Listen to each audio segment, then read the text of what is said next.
Haré clips de las cosas más interesantes que se hablen, pero creo que hoy, bueno, para muchos que me preguntáis sobre eso, que queréis hacer cohetes, que no sé qué, bueno, pues esto realmente os va a molar. Y bueno, nada, bueno, decir que Sergi es compañero mío de trabajo, que hace unas Vale, semanas que coincidimos en la oficina porque él teletrabaja mucho y tal, o bueno, va a otra oficina, y me dice, hostia, tú eres Sergio, ¿no? El de YouTube, fue así, ¿no? sí, sí, tal cual, porque de hecho tú acabas de empezar hace poco, Es, creo, es ¿no? verdad, sí, sí, Y, sí. y justo te estaban presentando ahí como, pues digo, hostia, y este no me lo conozco. Bueno, pues hoy vamos a hablar de cohetería porque resulta que Sergi es miembro de una asociación, dirías tú que se dice. Bueno, explícalo tú mejor. Toda- Sí, no es una asociación como tal, digamos que es un proyecto que ha nacido que se llama Surtam. Ujú, La asociación que lo está impulsando a nivel oficial es Euroavia, que seguramente muchos de tus oyentes la conocerán. ujú. Entonces, digamos que es un evento que se va a celebrar en Zaragoza que pretende reunir a todos los equipos en España que se dedican a la cohetería. Como dices, vamos a hablar mucho de cohetes hoy, de cohetes estudiantiles. Y es un evento tipo feria en el que también habrá conferencias de nuestros sponsors y demás, enfocado al sector de la cohetería en España y que sirva también para que todos los equipos de España empiecen a conocerse entre ellos, hagan un poco de networking y planteen un poco cuáles son sus problemas y retos comunes. Ujú. Vale, bien. Lo primero de todo, te quería preguntar cómo, o bueno, mejor dicho, quiénes vais a ir a lo de cohetería como participantes. Bueno, sí, explicáis un poco. Pues hay 8 equipos que van a participar de cohetería, están distribuidos un poco por todo el territorio nacional. Han sido todos los equipos de los que yo tengo constancia que existen. He intentado hacer Ujú. una búsqueda masiva, no sé si quizá hay algún equipo en alguna universidad de España que yo no conozca, pero vamos, espero que no, porque el objetivo era aglutinarlos a todos. Vamos a tener al UPC Space Program de la Universidad Politécnica de Cataluña, vamos a tener a Cosmic Research también de la Universidad Politécnica de Cataluña, vamos a tener a Faraday Rocket Team de la Universidad Politécnica de Valencia, vamos a tener al LEM de la Universidad Politécnica de Madrid, al STAR de la Carlos III de Madrid. Vamos a tener también a GCULE de la Universidad de León, un equipo formado Ujú. este curso anterior. Y por último vamos a tener a Cosmos de la Universidad Rey Juan Carlos. Ajá. Esos son los 8, espero no haberme olvidado de ninguno. Pero esos son los participantes. En total vamos a tener a 75 miembros que vienen pues de estos 8 equipos que van a tener pues acreditación y pase activo para participar en el evento. Vale, guay. Porque por si hay alguien que no lo sabe, las universidades en España tienden a tener equipos de diferentes cosas y una de ellas es cohetería, ¿no? Yo, por ejemplo, sé que es muy famoso el tema de los Fórmula Student, que probablemente eso Correcto. sí que le sonará a muchísima gente, pero esto realmente es como lo mismo, pero con cohetes, ¿no? Algo así. Sí, de hecho, un poco una parte del objetivo de Surtam es que los equipos de cohetería se conozcan tanto como se conocen los de Fórmula, porque sí que esos hay muchos más equipos, están mucho más implementados. En casi cualquier facultad de ingeniería te puedes encontrar a uno. En cambio, estos de cohetería, como te he dicho, son 8, pero si echamos la vista atrás, cuando yo empecé a estudiar la carrera, no sé cuántos había, pero 3 o 4, que había muchos menos. Estos últimos años han empezado a surgir bastantes. Ujú. Entonces, digamos que un poco la idea es que se conozcan mucho más este tipo de equipos que se necesita para formar uno y que puedan surgir en casi todas las universidades de España, porque no se necesita, o sea, cualquier rama de la ingeniería puede desarrollar un equipo de estas características. Que, perdón, me he olvidado antes de mencionar a Vizcaitim del País Vasco. Te van a matar. Me van a matar si no lo digo. Vale, vale, vale, vale. Eso es muy interesante porque a mí mucha gente me pregunta cosas sobre, quiero estudiar ingeniería aeronáutica porque me gusta mucho el tema de cohetes y tal. Entonces, en realidad, a lo mejor sí que para esta gente sería interesante o meterse en una universidad que tenga un equipo de cohetería o intentar crear un equipo de cohetería en su universidad si no lo tiene, ¿no? Claro, efectivamente. De hecho, Euroavia ha hecho esfuerzos en este sentido, organizando talleres de cohetería, de cohetes pequeños, organizar uno en la Universidad de Tarrasa y otro en la Universidad de Sevilla. pero digamos que sería la idea de extender esto mucho más, porque al final, em, claro, cuando los equipos de universitarios, por su propio nombre indican, hay algunas excepciones en las que hay traspaso de un estudiante de una otra universidad que está en un equipo de otra universidad, pero lo normal es que casi el 100% de los miembros sean de una misma universidad. Entonces, un chico de una universidad de Andalucía, etcétera, no sé qué, pues no va a poder apuntar a un equipo de Madrid, pero sí que va a poder organizar un equipo en su universidad. Y para tener esa idea, primero tiene que saber que eso existe, que hay otros equipos ahí y que tiene alguien a que preguntarle todas esas dudas básicas de cómo conseguir un cohete, cómo conseguir un motor que diga, cómo obtener los permisos para lanzarlo, etcétera, etcétera. Claro. Yo lo primero que pienso cuando se me viene a la idea, o sea, cuando se me viene a la mente la idea de hacer cohetes y tal, sobre todo como conjunto de una universidad, es, al final, ¿pretendéis competir o por qué se hace? Eso es una buena pregunta, porque una de las ventajas que tienen los Fórmula Student es que tienen como unas competiciones muy marcadas, muy claras, que les permiten marcarse unas deadlines muy claras respecto a queremos participar en este concurso. Ese concurso nos impone unas fechas, entonces eso es una motivación para los estudiantes a trabajar. Porque cuando no hay ese concurso y digamos los estudiantes tienen que organizarse para, vamos a hacer un cohete, pero vale, ¿qué requisitos le ponemos? ¿O qué queremos hacer? ¿Lanzar muy alto o muy bajo? ¿O uno de dos etapas? ¿O supersónico? ¿O qué queremos especializarnos? Que tenga de fabricación con materiales compuestos. Y en cambio tener una competición ayuda mucho. Entonces, en este sentido, desde hace 3 años, creo, esta va a ser la tercera edición, ha nacido una competición europea que se llama EUROC, que se celebra en Portugal cada año, lo organiza la Agencia Espacial Portuguesa y ha crecido mucho. El primer año fueron solo 5 equipos, el segundo fueron 20 y este año creo que van 25 equipos o 30, si no me equivoco. Y su idea es crecer más y más en ese sentido. Entonces, esa es una opción, la opción de la competición de participar en la EUROC. ¿Qué pasa? Que ahí pues hay un cupo limitado y participan equipos de toda Europa y a la larga quieren expandirse a todo el mundo porque hay otras competiciones internacionales en América, en Estados Unidos está la Spaceport American Cup, pero claro, es muy difícil para un equipo recién nacido en España poder aspirar a participar en esas competiciones en las que van equipos que tienen muchos años de baje detrás, por no hablar de los problemas de ir hasta Estados Unidos, etcétera, etcétera. De todas formas, justamente cuando nació Surtam, la primera idea que tuvimos fue crearlo como una competición de cohetes a nivel nacional. Era un poco la primera idea. Ujú. Pasa que justamente esta idea nació un poco en paralelo a cuando ya se había consolidado la competición europea y muchos equipos estaban haciendo proyectos para participar en esa competición europea. Entonces no podíamos competir, hacerles participar Ya. en dos competiciones distintas, ¿sabes? Entonces nos adaptamos más a este formato de feria y de conferencias donde los equipos puedan tener unos stands para mostrar sus proyectos, poder hacer una charla donde lo expliquen, etcétera, y optamos más por este formato al final. Ujú. O sea que finalmente podríamos decir que a lo mejor el objetivo final, por así decir, ideal sería participar en la europea esta y, bueno, ganarla, ¿no? Pero eso ya, claro. Claro, sí, efectivamente, bueno, la competición está bastante bien montada porque tiene premios según hagas el mejor documento técnico, según hagas el mejor, es decir, no es solo, Claro. también hay diferentes categorías, no es lo mismo si vas con un motor de combustible sólido, si vas con uno híbrido, o vas con uno líquido, puede ser el mejor de combustible sólido, pero y que otro gane en el combustible líquido, ¿no? Entonces, bueno, en ese sentido hay diferentes premios. Pero bueno, también se puede lanzar sin ir a competiciones. Por ejemplo, hay opción de hacer un lanzamiento por tu cuenta, de que Ujú. tú te pongas un objetivo y realmente os organizáis bien con el equipo y seáis capaces de cumplirlo, ¿no? Por eso que te decía de que cuesta más cumplir las deadlines internas propias que las de una competición a nivel de motivación, pero también se puede conseguir. Hay equipos que lo hacen así. Puedes pedir un nota, ir a un aeródromo, reservar, solicitar que quieres lanzar un cohete y lanzarlo. Y el objetivo es en sí mismo construir algo y lanzarlo y que vaya bien, que despliegue bien el paracaídas y caiga sin hacerse daño, etcétera. Entonces, bueno, ese es otro objetivo final.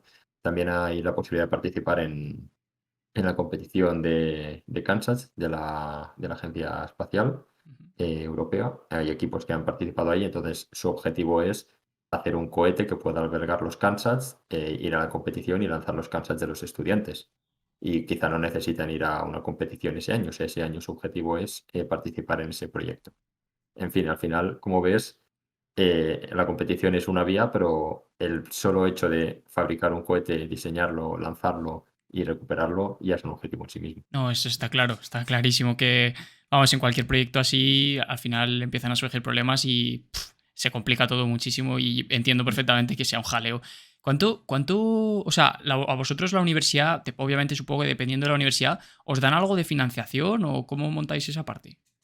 Eso es un tema muy, muy interesante porque efectivamente los equipos normalmente representan a una universidad y a veces las ayudas que reciben de parte de las universidades a veces son más, a veces son menos, a veces son en especie, a veces son en dinero.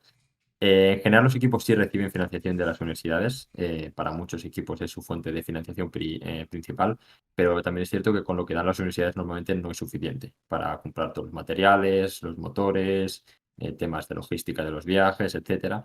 Entonces los equipos terminan recurriendo, igual que hacen los de Fórmula y demás, a buscarse sponsors con empresas del sector que les ayuden con temas de fabricación, temas de impresiones de las PCBs, de la electrónica, etcétera, con materiales.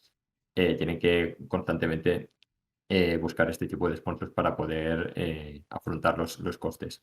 La universidad también, ahí depende mucho de cada equipo, te puede contar su experiencia. De hecho, lo hemos hablado ya internamente en algún episodio del podcast que tenemos en el que nos reunimos y hablamos de estos temas, de cómo cada universidad, algunas ceden espacios, por ejemplo, quizá te dejan una sala o el taller para hacer todos tus preparaciones y la fabricación del cohete.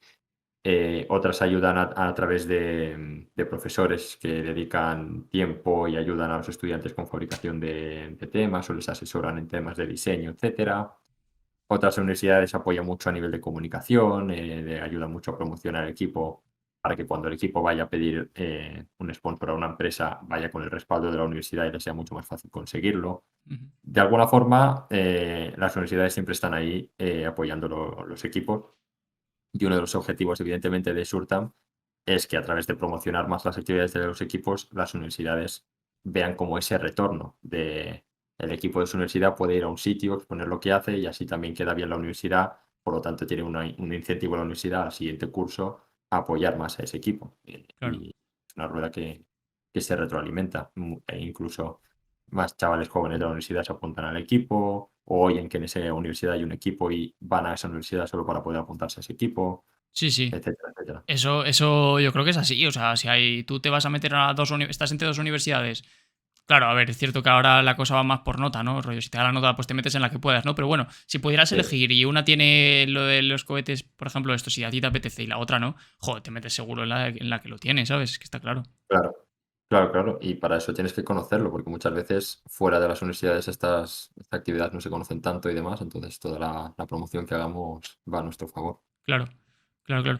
Oye, preguntan aquí por el chat que si has dicho algo de motores de combustible híbrido sólido líquido, eso, Sí. ¿sabes un poco cómo funciona? Lo digo porque yo no tengo ni idea. Si lo puede. A ver, básicamente, tú cuando tienes que meterle bueno, el motor cohete que propulsa al cohete, digamos que puede tener tres tipos de combustión. La combustión sólida es que tienes un grano que mezcla el oxidante y el combustible. Eso normalmente se puede fabricar en casa, haciendo tú la mezcla del grano y demás, en casa o en instalaciones apropiadas para manejar explosivos.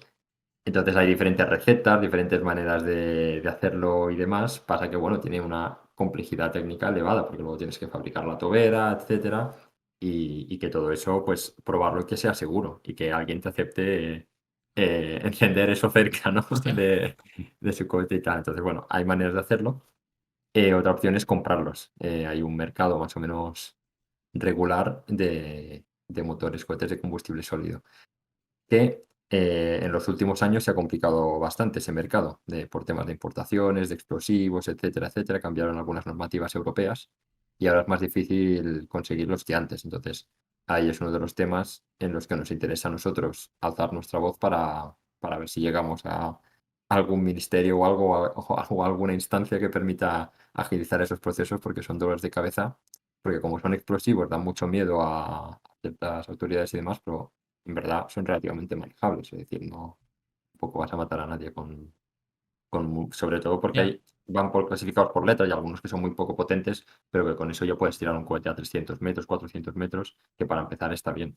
Ujú, Eh, y luego la propulsión líquida y híbrida, pues la líquida es la más, es la que tiene luego el combustible y el componente y el oxidante en versión líquida los tienes que presurizar para antes de la combustión, necesitas tanques externos para presurizar y demás, es más complejo en ese sentido. Y luego está la propulsión híbrida, en la que ahora quizá lo digo mal, pero creo que es el oxidante que está presurizado líquido y el componente está sólido. ujú. Y cuando metes a hacer la mezcla. Generalmente, Eh, sí, generalmente lo más sencillo y lo que más se utiliza son los sólidos, ¿no? Correcto, sí. Lo más sencillo son los sólidos. Al final, tanto en aviación como en cohetería y demás, el motor es una de las partes más complejas. Entonces, si empiezas un proyecto para una asociación de estudiantes de hacer tu propio motor, digamos que eso ya en sí mismo es un gran proyecto dentro de la asociación. Muchas asociaciones, de hecho, tienen como dos proyectos paralelos. Un cohete que están haciendo, que ya saben que lo van a meter un motor comercial, que es lo más Ujú, sencillo para olvidarte, ¿no? Decir, sé que tiene estas características. Y un proyecto aparte en el que intentan desarrollar ellos su propio motor para superar esta dependencia. Casos de motores fabricados propios en España, tenemos por ejemplo la gente de Team ha fabricado su propio motor de propulsión híbrida. Sé que lo han probado en bancos de prueba, no sé si lo han llegado a lanzar, yo diría que no, pero bueno, si hay alguno por ahí que me quiera corregir.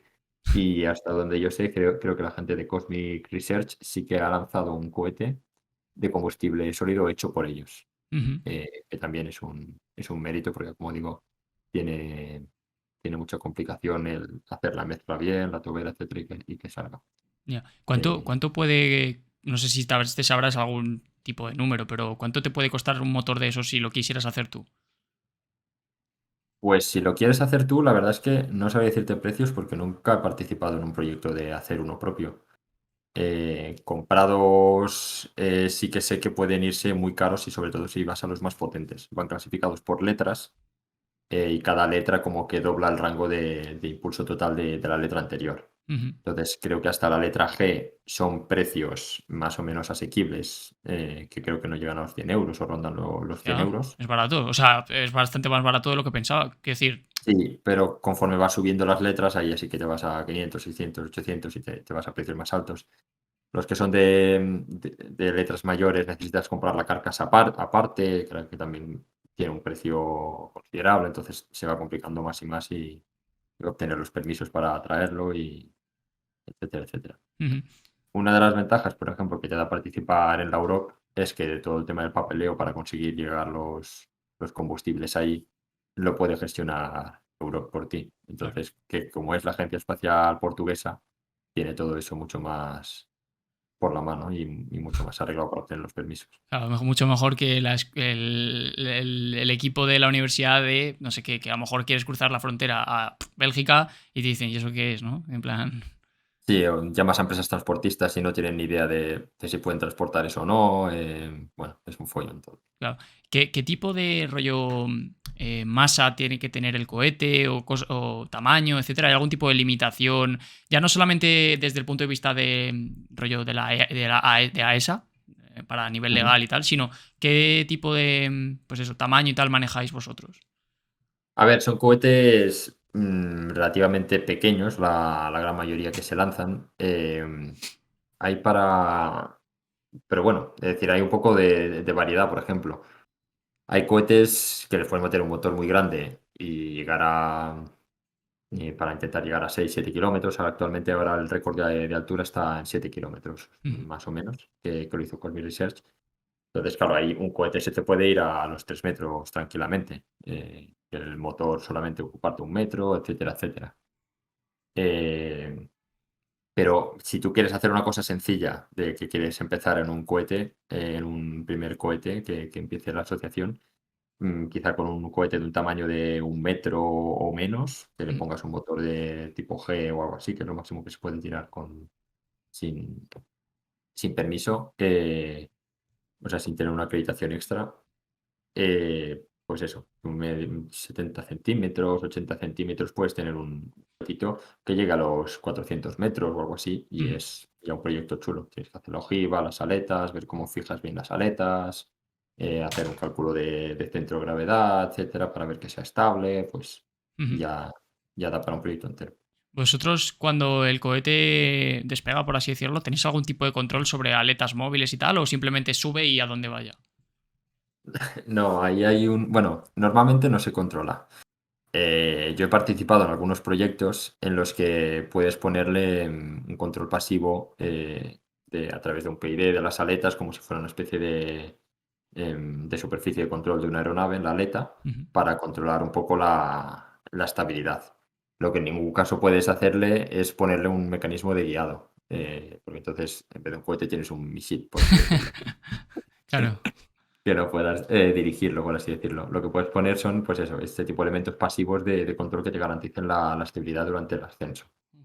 Pero son elementos relativamente complejos, claro, tienes que poner una superficie móvil, conectarla con una pequeño, un servo motor y tal, que mueva eso, y que claro, y que eso responda al PID correctamente a conforme va recibiendo el viento, sepa, o sea, son proyectos relativamente complejos y que Sí, sí. normalmente no compensan tanto porque poniendo las aletas más o menos bien dimensionadas, ya vuela recto. Ujú. Ya, qué guay. Y en cuanto a cosas ya más legales de que hayáis tenido problemas porque no os dejan o puede haber multas y cosas así, ¿alguna vez hay problema o puede haberlo? Sí, o sea, bueno, a nivel de multas yo no conozco ningún caso.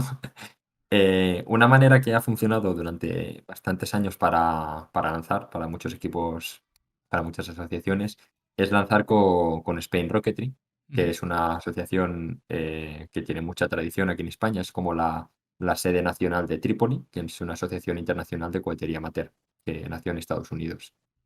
Y entonces ellos hacen reuniones anuales, 2 o 3, en las que hacen lanzamientos. Y tú como equipo que hacen lanzamientos de gente amateur. Entonces, son un grupo de gente, tú vas ahí a un lanzamiento con ellos y pues hay quizá 20 lanzamientos.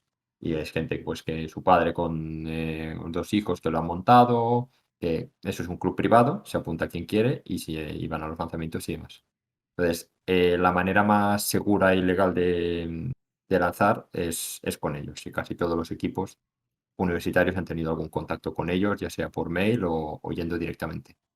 Sí que es verdad que desde la pandemia, estos últimos 2 años, han bajado mucho la actividad. Creo que no han hecho ninguna reunión desde lo de la pandemia. Entonces, claro, hay muchos equipos que han nacido después de la pandemia claro. y que nunca han llegado a lanzar con ellos. Los equipos más veteranos, muchos obtuvieron muchos conocimientos y know-how de cómo hacer los cohetes y demás, yendo con esa gente, que al final hay gente ahí de 60, 70 años, que lleva toda la vida haciendo cohetes de estos Ujú, amateur y demás.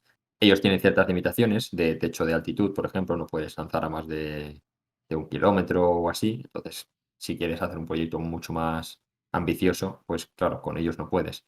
No puedes poner partes metálicas en el cohete, etcétera, pues cosas así que si vas a, por ejemplo, lanzar un cohete que supere velocidades supersónicas, pues ya quizá tienes que poner refuerzos de aluminio en algunas partes para evitar que las altas temperaturas lo fundan, etcétera. Porque, claro, esta gente, pues muchas veces lanzan cohetitos que sí que son de 20 centímetros, de 30 centímetros, cosas muy pequeñas, hechos con cartón fenólico, etcétera. Son cosas como más amateur, más caseras.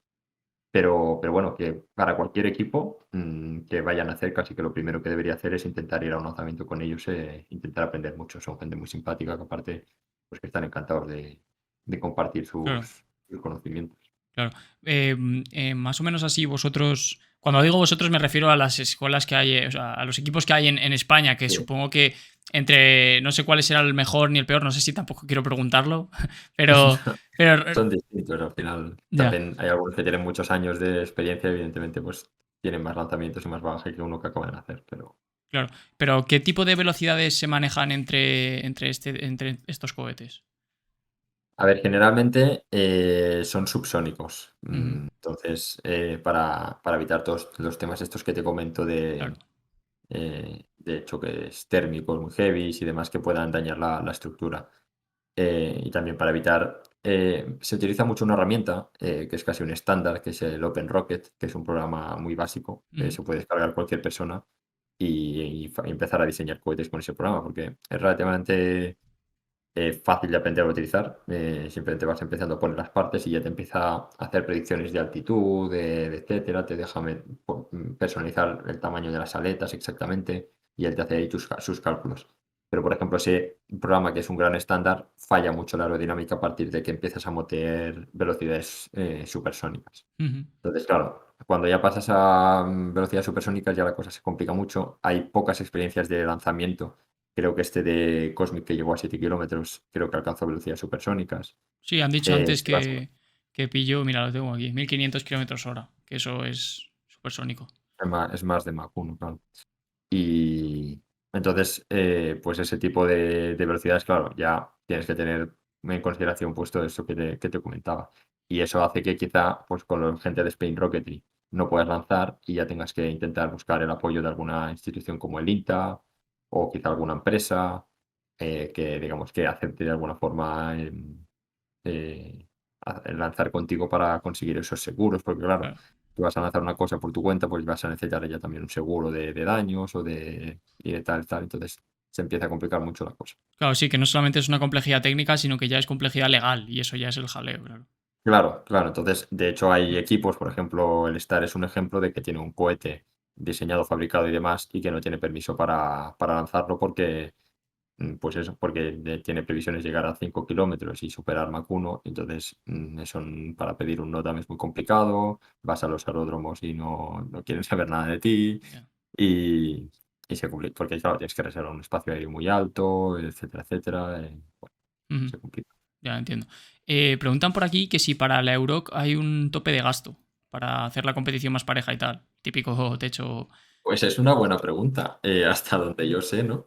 Bueno, en ningún sitio de las normas ni nada pone que tengas ninguna limitación en cuanto al dinero. Son bastante estrictos en el tema de los diseños y las pruebas que hacen y demás. De hecho, muchos equipos van a la competición y no lanzan Hostia. de lo estrictos que son, para si no ven seguridad y tal.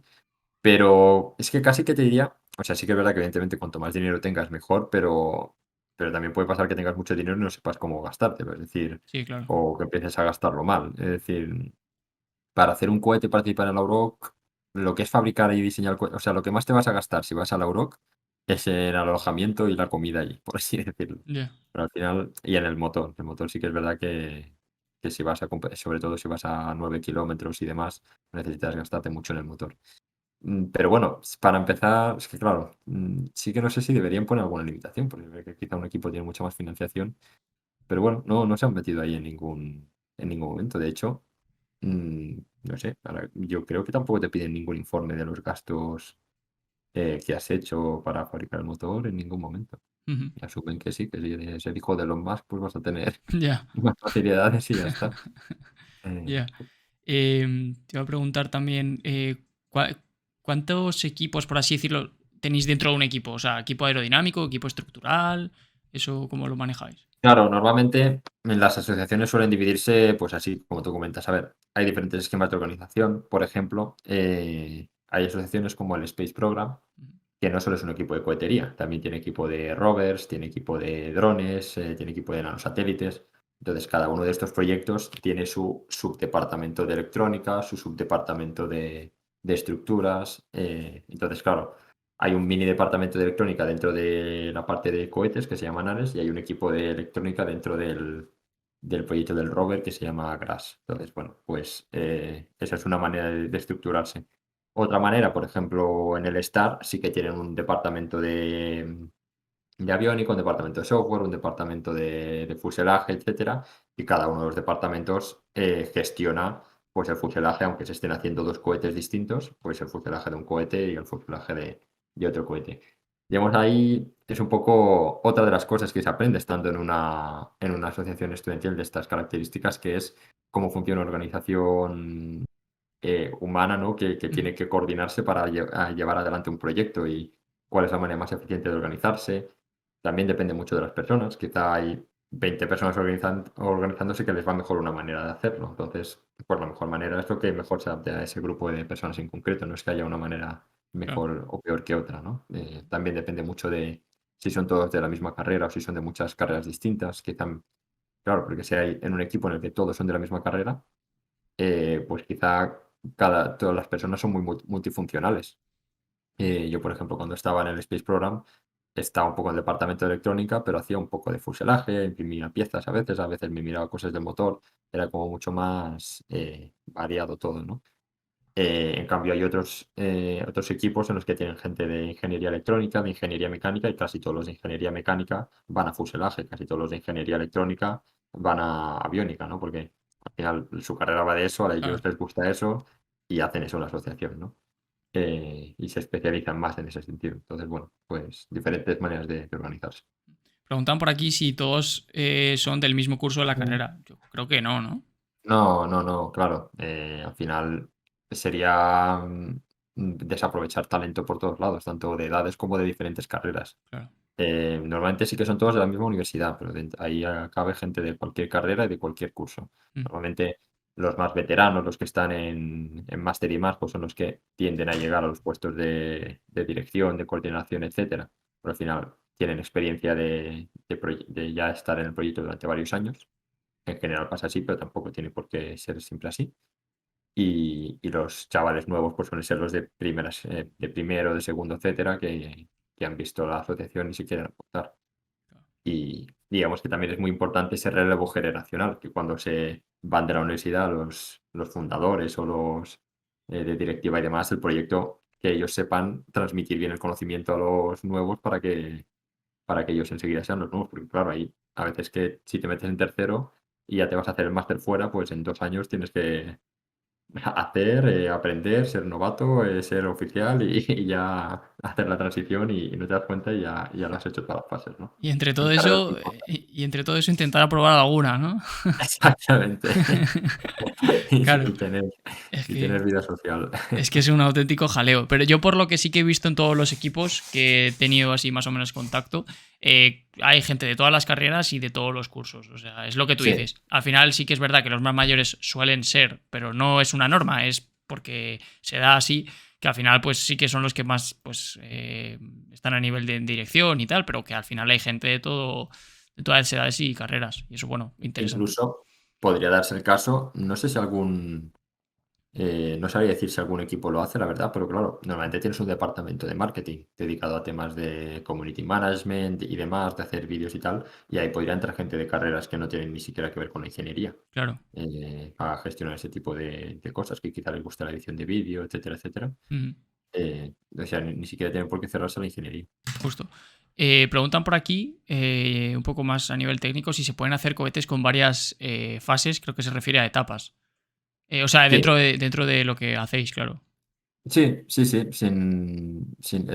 Por ejemplo, yo tengo la experiencia de haber lanzado un par de cohetes de 2 etapas. Ujú. Son proyectos muy chulos porque añaden toda la complejidad de la separación, el paracaídas de la primera etapa, el paracaídas de la segunda, etcétera. Y se puede hacer sin ningún problema con Spain Rocket que he comentado, se pueden lanzar y, o sea, que sean de 2 etapas, si les pones motores pequeños, tampoco te va a llegar muy alto. Puedes hacer un 2 etapas que llega a 500 metros y ahí es más fácil normalmente en algún aeródromo y demás obtener permiso para lanzar. Em, Creo que yo sepa sí que solo lo ha lanzado un 2 etapas el UPC Space Program, pero es un proyecto que se puede hacer, sí. Ujú. ¿Qué tipo de aceleraciones se manejan en la salida? Porque yo creo que he visto algún vídeo y es que es rollo de una ya sube para arriba. Eso es Sí, un. sí, sí, y aparte los vídeos son, o sea, los vuelos son cortísimos. Te estás ahí un año entero para un ascenso que dura segundos y bueno, con el descenso con el paracaídas pues alarga un poco más, sobre un Ya. minuto o dos y ya se ha acabado todo. ¿Y cómo sabes si ha salido Em, bien o no? Eso no lo entiendo. a ver, tienes varias maneras de hacerlo. De entrada tienes los datos de telemetría. Normalmente pones una aviónica a bordo que Ajá. transmite datos. Entonces, en esos datos, pues normalmente vas poniendo como checkpoints es decir, si se haya llegado a la aceleración esperada y tal, cuando se llega a la altitud esperada, etcétera, etcétera. La primera de esto, para ver si que ha salido bien, es que se abra bien el paracaídas y caiga. Ese es como el objetivo principal, es que suba, que cuando llegue arriba saque ahí el paracaídas bien, que funcione bien el sistema de despliegue de paracaídas y que aterrice bien más o menos cerca, porque normalmente tienes un sistema de doble paracaídas en el que cuando estás arriba del todo sacas un drogue, que es un paracaídas pequeño para frenar un poco, Ujú. y ya no sacas el paracaídas grande hasta que estás muy cerca. porque si sacas el paracaídas grande cuando estás arriba y hace un poco de viento, pues quizás se te va el, Sí, el el cohete cohete. a la otra punta de España. Entonces, bueno, el primer factor es eso, poder recuperarlo relativamente cerca de donde has lanzado. Y luego tienes los datos de telemetría que te hayan llegado bien durante todo el vuelo.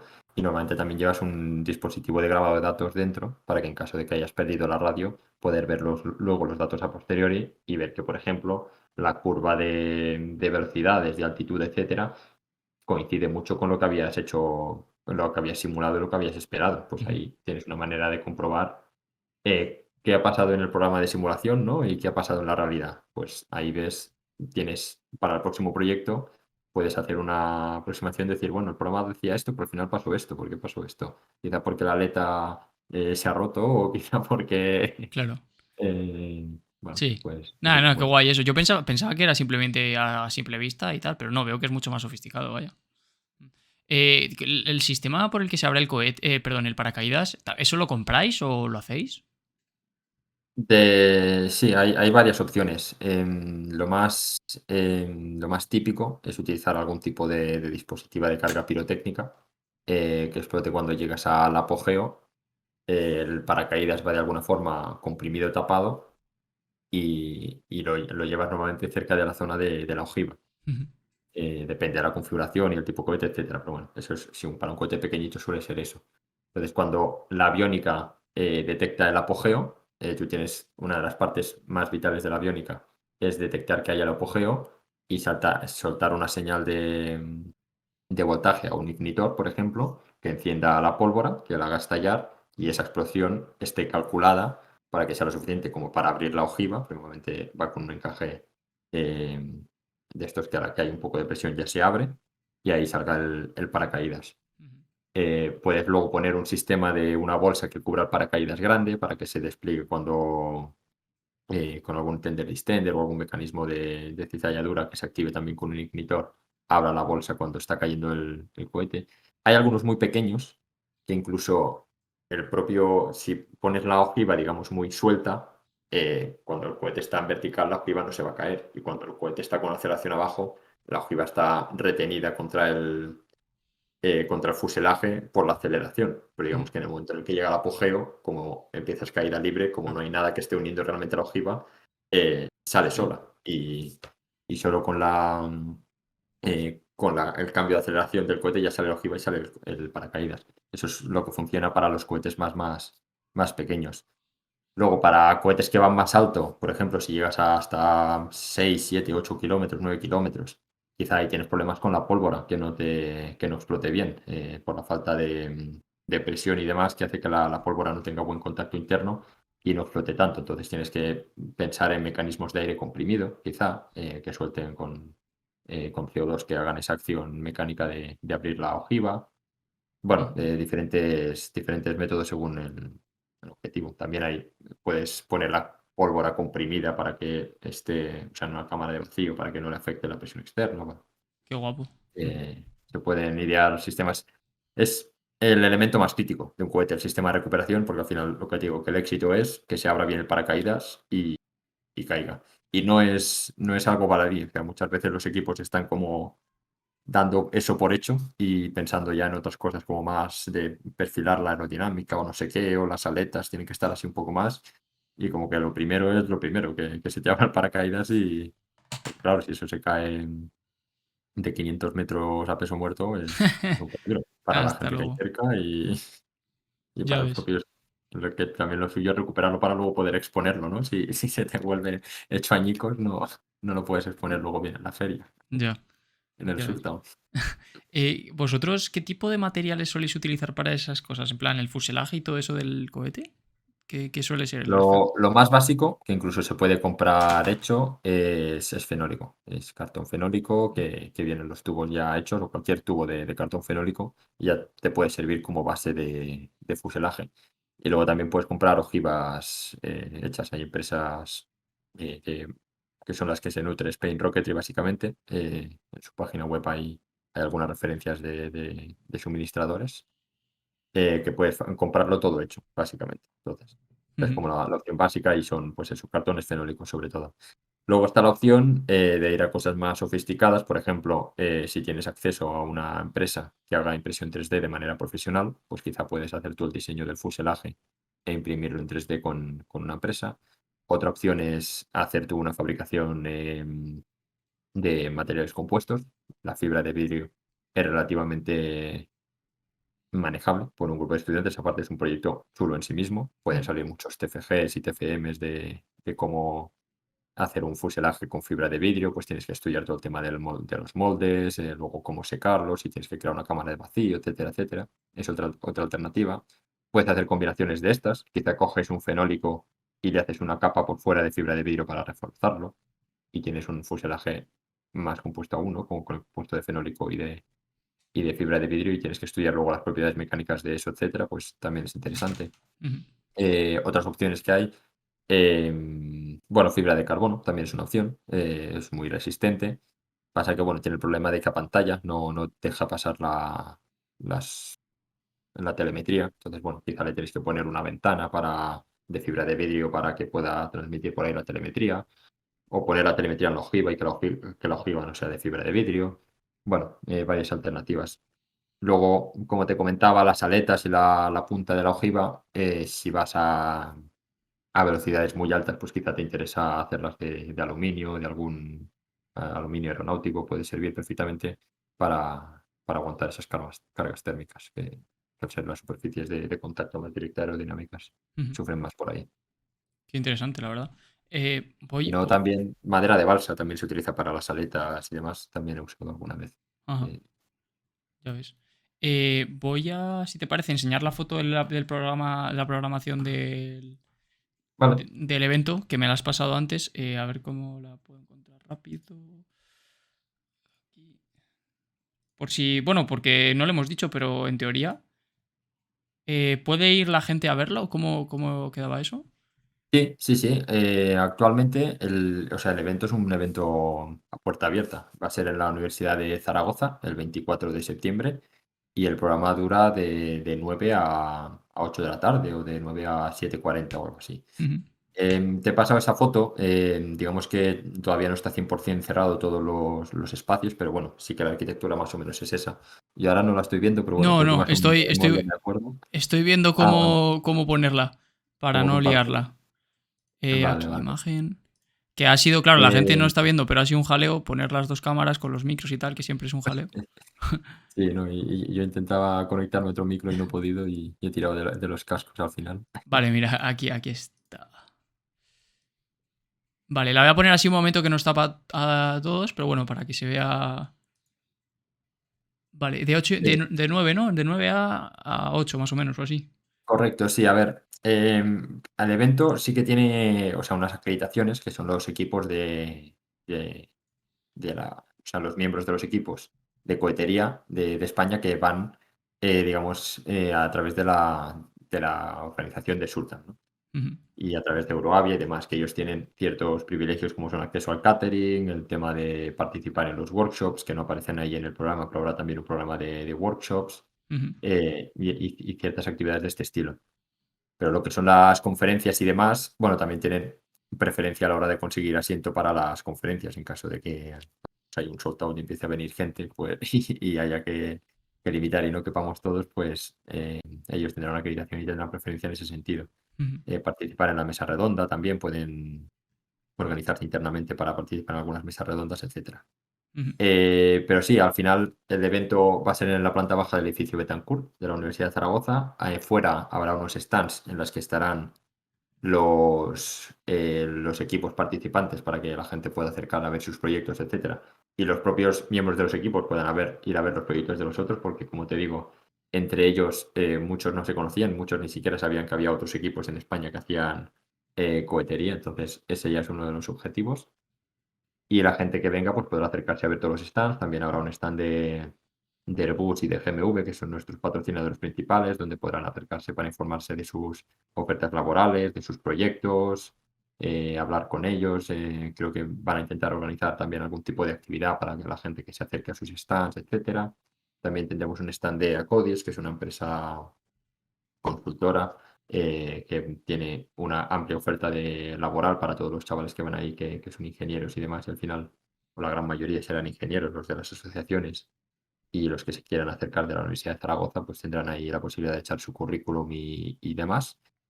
Y luego bueno, no sé si se está viendo ya el programa. Sí, se está viendo. Pues tendremos primero una presentación institucional que la haremos junto a la Universidad de Zaragoza, que al final nos ha acogido para el evento.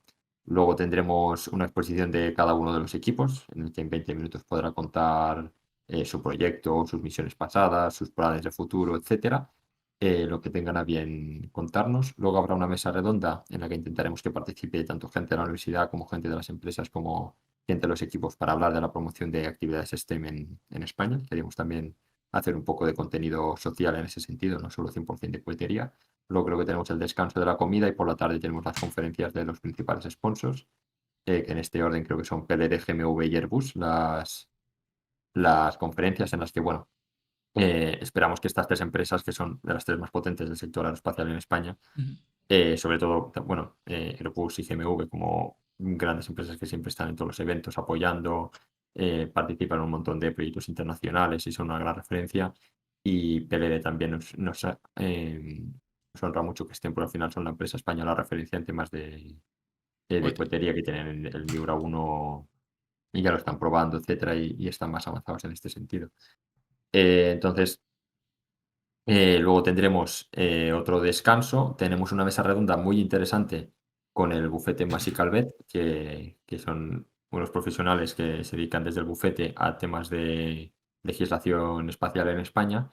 Y vamos a poder plantearles preguntas de todo esto que estamos hablando antes, de oye, o sea, qué dudas legales puede tener un equipo universitario, pues que ellos nos den un poco también orientación en ese sentido. Donde los equipos les podrán plantear preguntas y demás, y el abogado especializado que viene les va un poco a orientar o decir un poco las guías generales de las cosas que tienen que tener en cuenta, ¿no? Y creo que después tenemos también una charla de la ESA, que va a ser online sobre el programa Artemis. Viene Guillermo, que es un tío que tiene un cargo, ahora no me acuerdo cuál era, pero creo que era jefe de operaciones o algo así de la ESA, y nos va a contar un poco del programa Artemis y del lanzamiento que estamos estas semanas, a ver si lo lanzamos o no. Y, y luego también bueno, de la participación europea en este programa. Y luego al final una clausura en la que los equipos van a presentar el resultado de los workshops y que hayan participado y bueno, un poco la clausura del evento, donde las gracias a los asistentes y demás. Ujú. Y digamos que todo ese programa que está, o sea, en la foto que te he pasado, está cortada la parte de los workshops y digamos que todo ese programa es público, más los stands de fuera. Ujú. Vale, qué guapo. Pues. Bueno, poco más que añadir por mi parte. No sé si tú quieres decir algo más. Yo creo que ha quedado bien presentado eso y que sepa la gente eso, que puede pasarse. ¿Y tú quieres decir algo más al respecto? Nada, bueno, a toda la gente que nos esté escuchando, los que formen parte de algún equipo, espero no haber cometido ningún error al hablar de alguno de los equipos o alguna de las cosas que me ha preguntado. Em, Y sobre todo también a los que no formen parte de ningún equipo, les animo a que si están en una universidad que tenga un equipo, se apunten a él, porque al final son proyectos muy chulos en los que se aprende muchísima ingeniería, muchísimas soft skills de cómo desarrollarte en un entorno de trabajo, trabajar en grupo, etcétera. Y también animar a aquellos sobre todo animar a aquellos en una universidad donde no hay un equipo, a fundar su propio equipo, porque muchos de estos equipos que van a participar ahí, como te digo, hace un año no existían y que, vaya, pueden contactarnos a mí o a mi compañero Pablo, con quien lo estoy organizando, para dudas de cómo empezar y demás. Les podemos ayudar en, en lo que quieran. Vaya, si Ujú. te contactan a ti y lo rediriges a mí o lo que sea, Sí. pues Para, lo... para ponerse en contacto con vosotros, ¿cómo sería? He puesto aquí el canal de YouTube vuestro, que es el que Sí, es tenéis de donde podcast. tenemos más actividad. Luego, a ver, quizá lo más cómodo es que me contacten a mí directamente o tenemos un correo. Te voy a pasar Sí, lo voy a poner el aquí. correo. Lo pongo por pantalla, así se puede. Bueno, Vale, si quieres, lo pongo por pantalla, digo. sí, sí, sí, ahí nos pueden escribir sin problema. Va a Vale. ser la mejor manera. Te lo paso por el Discord. No, pásamelo mejor al WhatsApp porque el Discord no lo puedo mover. Ah, vale. Si toco el Discord, toco lo que la gente ve. Sí. A ver. Lo voy a poner aquí por pantalla para que todo el mundo lo tenga. Y bueno, por si esto lo está viendo alguien, supongo que es resubido, pues sepa a dónde tirar el email y que llegue a buen recaudo. Vale. Y cualquier persona nos puede escribir ahí y si tiene dudas, etcétera. A ver, creo que no se está viendo. ¿Por qué? Vale, no se está viendo. Bueno, lo digo porque es bastante fácil. Es surtam.spain@gmail.com. Exacto. surtam.spain@gmail.com. Y vale, pues nada, muchísimas gracias Sergi por haberte pasado por aquí. Espero que a la gente pues le sirva, le haya ayudado y sobre todo le motive, ¿no? Para, pues eso, Sí. para participar en algún equipo o lo que sea. Y nada, Y gracias a ti por la ventana y por invitarme y dejarme tener este espacio para hablar un poco nada, de los nada. proyectos estos. esperemos que os vaya bien el evento del 24. Así que nada, Sí. un saludo a todos los que estáis por aquí en directo y bueno, también muchas gracias por estar. Muchas gracias a todos. Chao.